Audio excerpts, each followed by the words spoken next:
Assalamualaikum warahmatullahi wabarakatuh. Mohon izin Ibu Nurul. Di sini kami dari kelompok 10 ingin mendiskusikan hasil dari keputusan pilot yang sudah kami diskusikan sebelumnya di grup. Di sini untuk anggota kelompok sendiri ada saya Julia Darmawati dengan NPM 23 Saya Rahma Imada dengan 3 NPM akhir 408. Saya Rizka Madai dengan NPM akhir 404. Saya Muhammad Faiz Hafiz dengan NPM akhir 179. Saya Adana Fauza dengan NPM akhir 048. Baik, jadi melalui diskusi yang sudah kami lakukan di grup kemarin, kami sudah membagi Bu terkait dengan pembagiannya. Di dalam dunia bisnis, hubungan antara debitur dan kreditur seringkali menimbulkan sengketa ketika debitur tidak mampu membayar utangnya. Disinilah hukum kepilitan hadir sebagai solusi.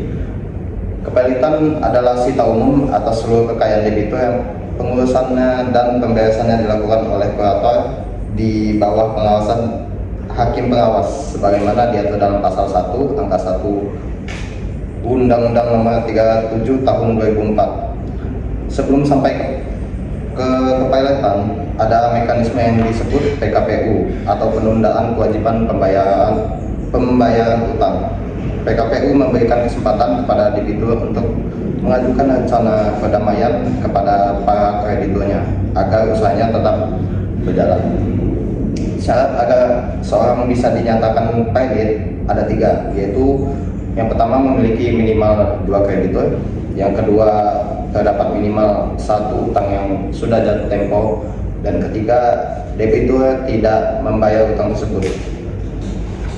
Maka kami menganalisis kasus nyata yaitu putusan Mahkamah Agung nomor 41K/PDT sus/pilot/2024 di mana proses PKPU berakhir dengan pernyataan pilot setelah rencana perdamaian ditolak oleh para kreditur. Selanjutnya rekan saya Ariel akan menjelaskan para pihak dan kronologis perkara. Terima kasih Faiz, saya Adana Fauza dan saya akan menjelaskan siapa saja pihak yang terlibat dan bagaimana perkara ini bermula.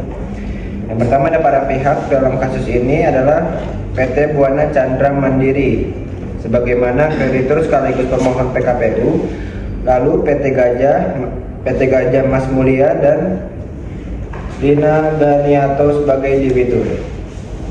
Kronologinya dimulai pada 10 Juni 2023 ketika PT Buana Chandra Mandiri mengajukan permohonan PKPU ke pengadilan Surabaya karena menilai PT Gajah Mas Mulia dan Liana Ganiato tidak mampu membayar utang-utang mereka yang sudah jatuh tempo.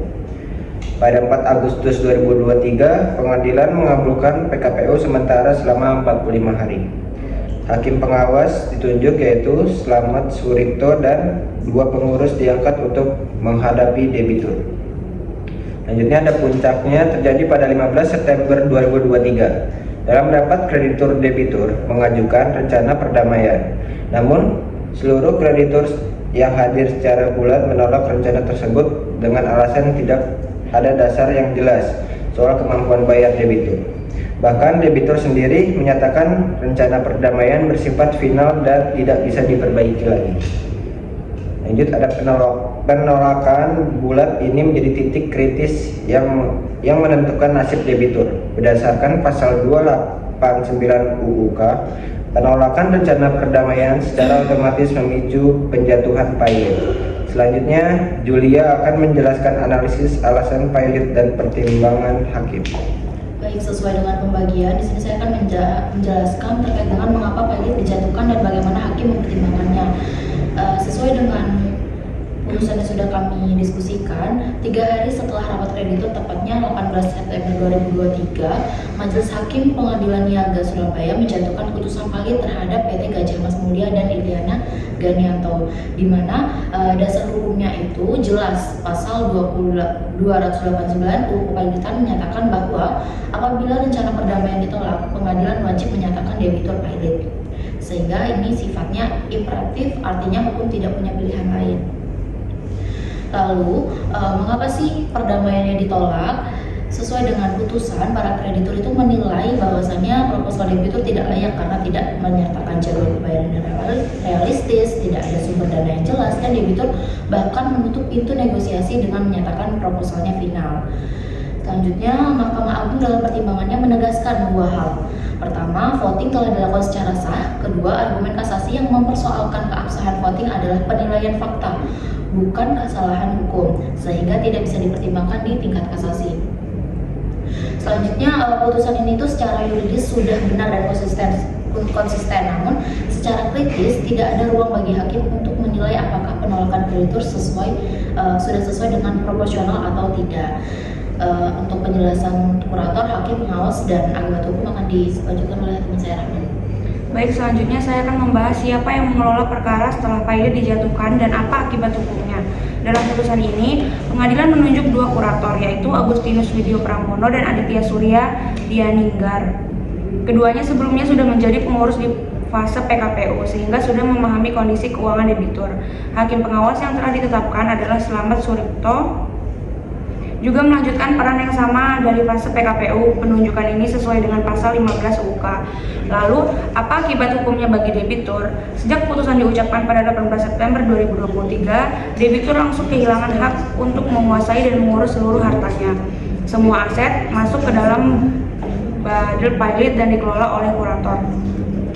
Putusan ini berlaku serta-merta sejak diucapkan, meskipun kasasi diajukan. Berdasarkan pasal 11 ayat 3 UUK, kasasi tidak menangguhkan pelaksanaan putusan. Jadi, kurator langsung bekerja meski perkara masih berjalan di Mahkamah Agung. Dampaknya luas bagi debitur, kehilangan kendali atas aset dan reputasi bisnis. Bagi kreditur, ada kepastian hukum bahwa aset dikelola secara tertib dan pembagiannya proporsional. Bagi pekerja dan mitra bisnis, ada ketidakpastian akibat perubahannya status hukum debitur. Baik, selanjutnya akan dijelaskan oleh rekan saya. Nah, sebagai penutup dari analisis kami, jadi saya tegaskan kembali bahwa pada tanggal 26 September 2023, PT Buana Chandra Mandiri mengajukan kasasi. Nah, menariknya, pihak ini justru adalah kreditur yang ikut menolak rancangan dari rencana perdamaian ini sendiri, tapi kemudian mempersoalkan keabsahan voting itu sendiri. Nah, kemungkinannya mereka sadar bahwa nilai pengembalian dalam kepayalan justru lebih kecil dibanding jika debitur diberi waktu memperbaiki proposalnya. Jadi pada tanggal 13 Februari tahun 2024, Mahkamah Agung menolak kasasi. Pertimbangannya, Mahkamah Agung hanya berwenang menguji penerapan hukum, bukan menilai ulang fakta. Keabsahan voting sudah menjadi kewenangan pengadilan niaga sebagai hakim fakta. Nah, di sisi lain, putusan ini menegakkan kepastian hukum secara konsisten dan menghormati putusan kolektif kreditur. Kesimpulannya, perkara ini mengajarkan bahwa keberhasilan dari PKPU tidak ditentukan di ruang sidang, tapi jauh sebelumnya melalui komunikasi dan kepercayaan antara debitur dan kreditur. Dan ke depan, UUK perlu direformasi dengan menambahkan mekanisme mediasi wajib dan crackdown untuk perlindungan yang lebih seimbang. Sekian dari kelompok kami akhiri. Assalamualaikum warahmatullahi wabarakatuh.